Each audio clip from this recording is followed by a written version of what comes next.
I'm gonna be honest with y'all. If somebody sleep next to you in worship, it's your fault.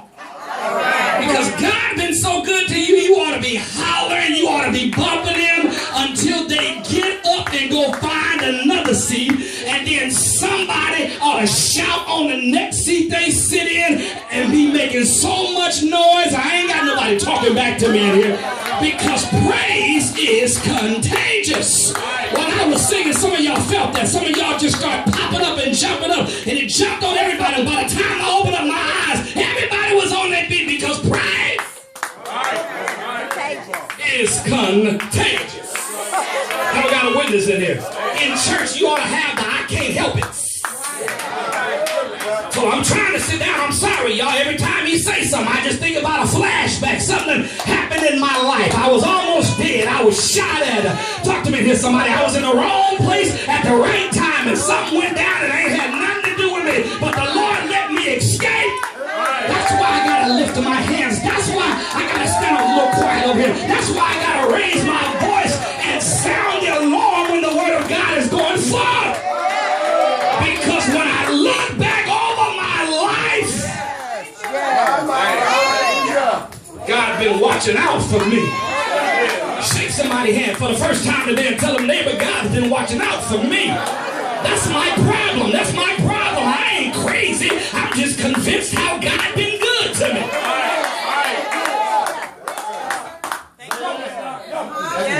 The reason why, anybody want to know? All right. The church flourished, Kev, in that day is because, I got a couple points on my introduction. The church flourished that day is because that church was a church that was united. Come on. U-N-I-T-E-D. They were united. They were united. All right. Watch this. How could two people live in the same house and divided and it not work? All right. But we think divided can work in the church.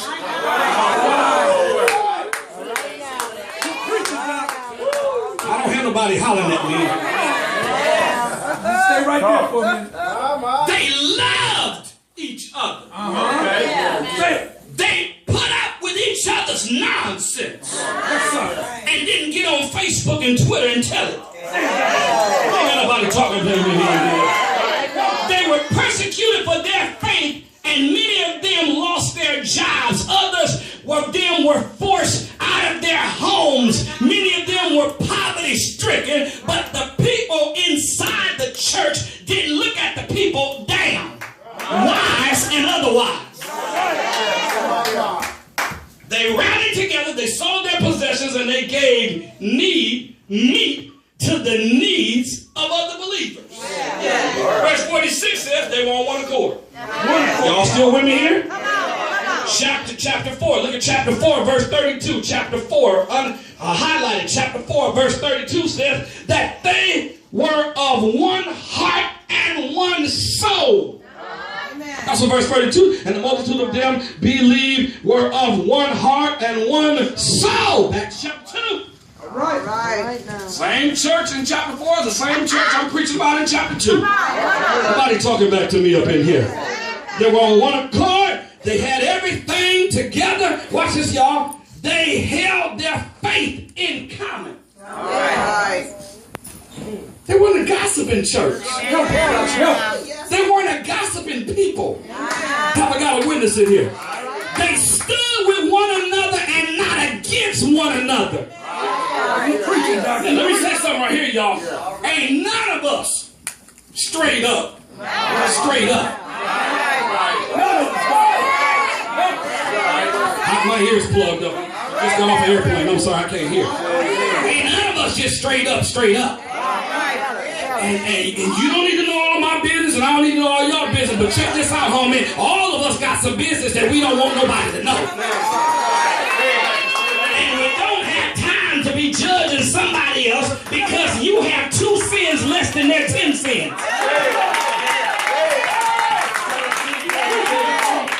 All of us in here have come short of the glory of God. We've Tell somebody, homie, you ain't got no time to be checking on my stuff. I got enough of my own. I don't need to worry about yours. Mine has gotten the best out of me. Mine has made me angry, moody, and mad. I ain't got nobody talking to me. Mine has had me slap somebody. Mine has had me cuss somebody out. I ain't got time to be worried about your sins. I got enough of mine that I can stay in my own house and mind my own business. They love one another. They stood with one another. And watch this, y'all. They presented a united front in front of people. Okay.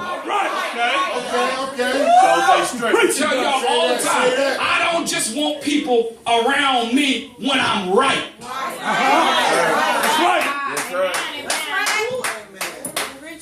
We still need people around us when we're wrong. Tell somebody, I don't need no conditional friends. Tell them I got enough of those. I need some unconditional friends. No matter what. They were united. Yes, yes. They were also committed. Yes, yes. Amen. Yes. They were united, but now they're committed. Yeah, I know we'll get quiet here. They were united, but now they're committed. Verse 46 says that, it says, verse 46 says, and they continued daily with one accord and breaking bread. You ain't talking back to me up in here. And they were with gladness and singleness of heart. Watch this, y'all. They were committed even if they were mad at each other.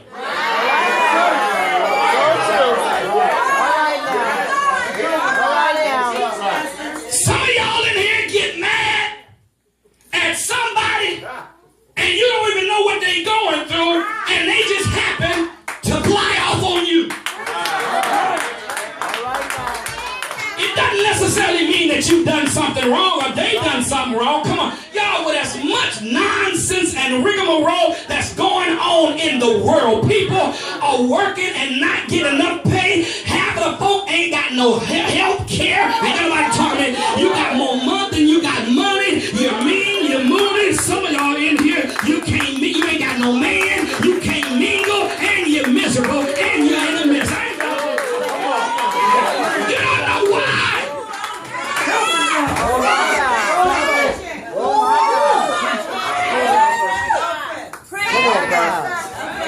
They stood with each other as a united front. Am I preaching to anybody up in here? A long day. Am I preaching to anybody up in here? Watch this, y'all. Ooh, y'all ain't gonna like me. They were so committed to their worship that they came together every day. See, you tore it out your Bible. It's in my Bible. It's in my Bible. Here it right here. And they continued daily with one accord in the temple. You ain't got no temple at your house. That's the church. You may have a shrine at your house, but you ain't got no ecclesia, no temple. All right. They one accord in the temple and breaking bread. So when they left church, they didn't have enough of each other in church. They went home with each other. And nowhere in the text say they were sleeping with each other. Some of us are so doggone nasty. You asleep with your own sister and your mama. You're just nasty niggas.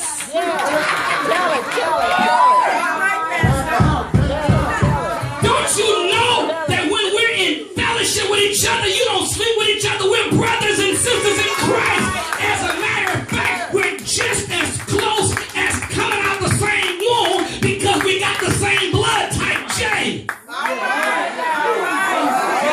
We got Jesus' blood up in us. What can wash away my sins? Nothing but the blood of Jesus.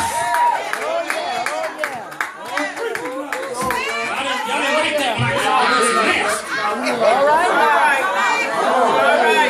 We sleeping with brothers and sisters and they're talking about, hey sis. That's spiritual incest.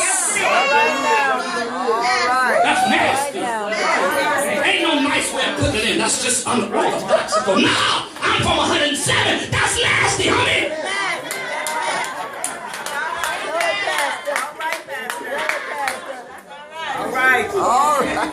What that look like me trying to sleep with y'all ladies? I'm your spiritual father. I don't care how old you are. I'm your overseer. That's nasty.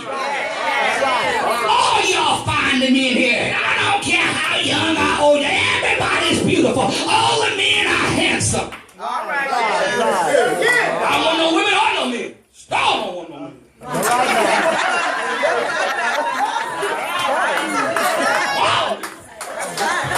And 2 or 3 times a man on Sunday.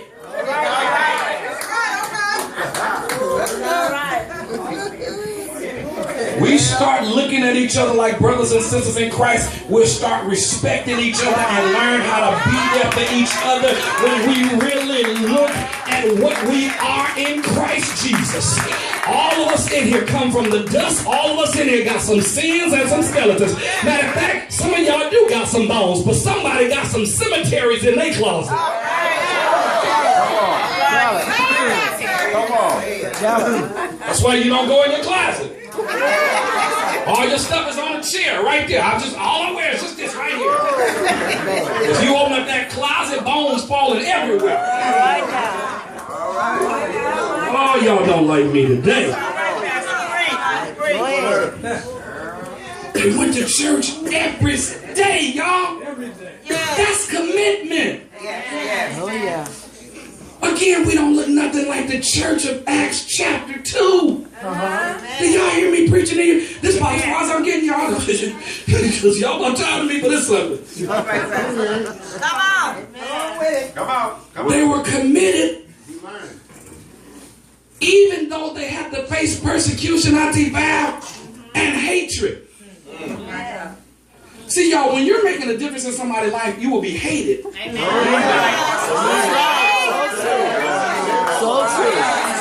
Everybody's not happy that you're turning your circle upside down. Everybody happy about that? You will find out when you become a Christian, it's a lonely walk. You start asking yourself, what's wrong with me? Am I still cute? Do I still got it? Ain't much change. What happened to me? It's because you changed partnerships. And when you change partnerships, everybody can't be a partner. There will always be somebody standing on the outside looking in. It's like window shopping. Window shopping is what you do when you ain't got no money. It's called spectate looking. I made that up. I don't know how good it sounds. It sounds all right to me. Watch this, y'all. Stephen was stoned to death. Peter and John was beaten for preaching. All right. That's right. The whole church operated under the threat of persecution, jail, and death. That's in Acts chapter 8. All right. So the church were united. The church was committed. And when you're not, watch this, y'all. When you are united and when you are committed, you will become, watch this, Kev, you will become, watch this, Mike, powerful. When you're united, that means everybody's together. And if everybody's together, that means everybody's committed for the same cause. Y'all hear what I'm talking about? That's power. Watch this, y'all. Malcolm X is one of my favorite movies. Do you remember when Brother Jenkins got beat? They would not let him see him in the jail. So one of the young Muslims went and got went and got Brother Minister, Malcolm. Brother Minister. He ran down there. He went down there and he went in jail and he said his name, Brother Jefferson, and the clear guy said, I don't see him. Malcolm said, there he is right there. Then they told him, they went to go see him. He demanded that they get some medical attention in there. Walked outside, and all the Muslims were standing there. They bean pies and they final call. The Assalamu alaikum voice. Alaikum salam.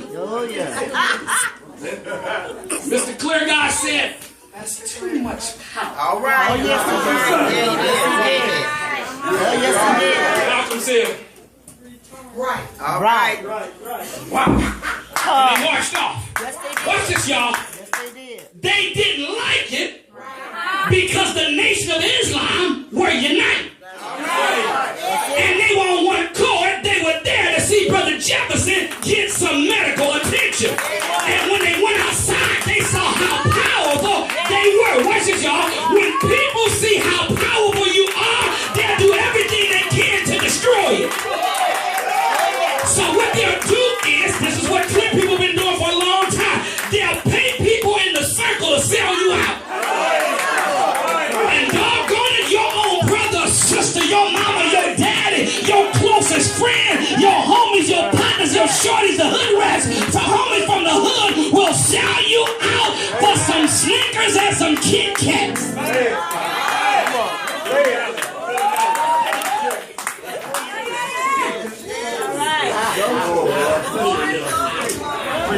Why do you think you can't keep a circle of friends? Because the Lord ain't trying to get you sold out. Talk to me to somebody. Shake somebody hand for the third time today. Look at me in the eye and tell them, neighbor. That's why you have to walk by yourself sometimes. Because the Lord is trying to block you from getting sold out. Your anointing ain't for sale. Your body ain't for sale. Your voice ain't for sale. I don't know if I'm preaching to anybody up in here today.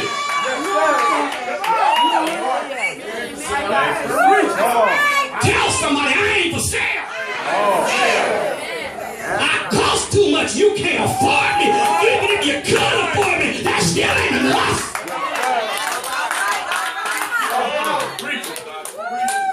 Somebody said you can't buy me. Give me a price. Right now. So I can tell you that ain't enough. Come back and give me another price so I can tell you that ain't enough. Some of us will sell